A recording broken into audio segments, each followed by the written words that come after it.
अस्सलाम वालेकुम व्यूअर्स, कैसे हैं आप सब। उम्मीद है आप सब खैरियत से होंगे। आज हम बना रहे हैं शाफी कबाब यानी कि चपली कबाब, वो भी नहीं मज़ेदार और आसान तरीके से। तो भी चलते हैं आज की रेसिपी की तरफ।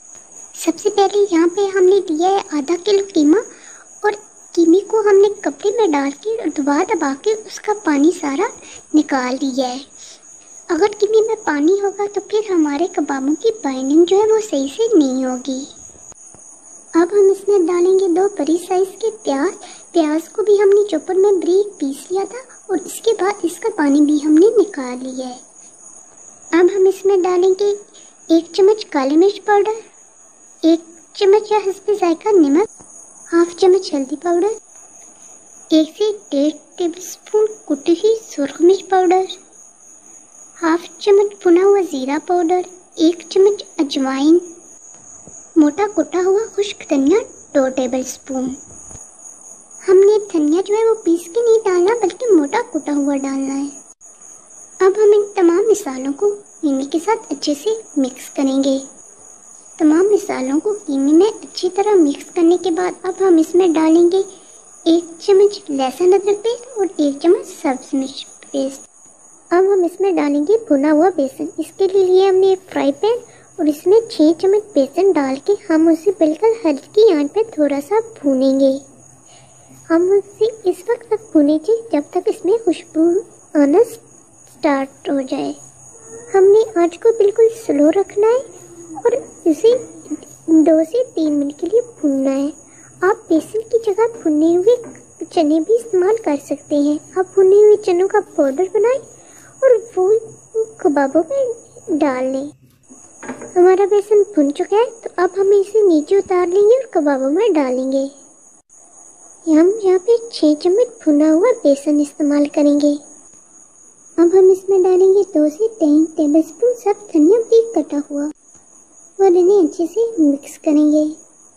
अच्छी तरह मिक्स करने के बाद अब हम इसमें डालेंगे 2 फेंटे हुए अंडे और 3 टेबल स्पून घी की मिकदार आप अपनी कीमे में चर्बी की मिकदार के लिहाज से कर सकते हैं। अगर आपके गोश्त में चर्बी ज़्यादा है तो घी डालने की ज़रूरत नहीं। अगर आपको लगे कि कीमे में चर्बी कम है तो आप घी डाल सकते हैं।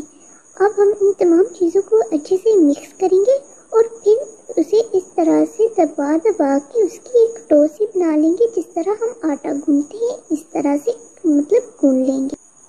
अब हम इसे आधे घंटे के लिए फ्रीज़र में ढक के रख देंगे। यहाँ पे हमने टमाटर के पतले पतले स्लाइसेस काट लिए हैं। इसके अलावा यहाँ पे एक कीमा और ग्रीस लगी हुई ट्रे। अब हम इसके कबाब बनाएंगे और उस पर टमाटर लगाएंगे। वैसे तो चपल कबाब का साइज़ बड़ा बड़ा होता है, लेकिन आप अपनी ज़रूरत और पसंद से इस साइज़ छोटा या बड़ा कर सकते हैं। और दूसरा, चपल कबाब खास गोल नहीं होती, इस तरह से हमने इन्हें रफली बना के रखा है। अब हम इन्हें कर देंगे फ्रीज़। कबाब घी में ज़्यादा अच्छे बनते हैं, तो यहाँ पे हमने घी को गर्म होने के लिए रख दिए। जब घी अच्छे से गर्म हो जाए तो अब हम इसमें फ्रीज़ किए हुए कबाब डालेंगे। हमने यहाँ पे आंच को दरमियाना रखा हुआ है।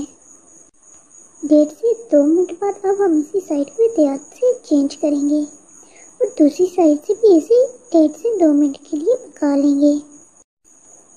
हमारा कबाब पक के तैयार हो चुका है, तो अब हम इसे आराम से प्लेट में निकाल लेंगे और ज़रूरत के मुताबिक बाकी कबाब भी तल लेंगे।